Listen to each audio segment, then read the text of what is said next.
Hi friends, Ayyanar துணையில் நாளைக்கு என்ன நடக்க போகுதுன்னு பார்க்கலாம். வாங்க வீடியோக்குள்ளே போகலாம். நம்ம சேனல் இன்னும் சப்ஸ்கிரைப் பண்ணாதவங்க சப்ஸ்கிரைப் பண்ணிக்கோங்க. சேரன் வீட்டை விட்டு கிளம்பிட்டாரு அப்படின்னு கேள்விப்பட்டதும் அவங்களோட அத்தை பெரியப்பா எல்லாரும் பார்க்கறக்கு வந்திருக்காங்க.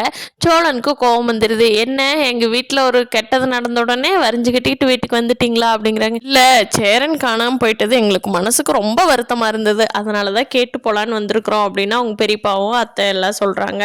இருந்தாலும் இவங்களே கஷ்டமான சூழ்நிலையில் இருந்ததுனால அவங்ககிட்ட எதுவும் பேச விரும்பல. கண்டிப்பாக அவங்க இவ்வளோ நல்லவங்க கிடையாது, மனசு திருந்தி வருவாங்கன்னு. இதுக்கு பின்னாடி வேறு ஏதாவது காரணம் இருக்குது. அது என்னங்கிறத வரப்போகிற எபிசோடில் பார்ப்போம். சேரன் காணான்ங்கிற விஷயத்த ஆளுக்கு போய் தேடிக்கிட்டு இருக்கிறப்போ அனீஸ் கிட்ட சோழன் சொல்கிறாரு, அண்ணன் இப்படி வந்தாரா அப்படின்னு. அனீஸ் கிட்ட எந்த ரியாக்ஷனுமே நமக்கு தெரியல. அதனால கண்டிப்பாக சேரன் அனீஸோட வீட்டில் தான் போய் தங்கியிருக்கணும். ஏன்னா அனீஸ் அவர் இல்லை அப்படிங்கிறத பதட்டமாகவே பார்த்துக்கல.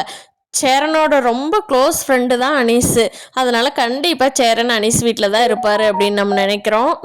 ஜோசியம் ஜாதகமெல்லாம் பொய் அப்படிங்கிறத அனீஷோட தங்கச்சி கல்யாணம் பண்ணியாவது நிரூபித்து காட்டுவாங்களா?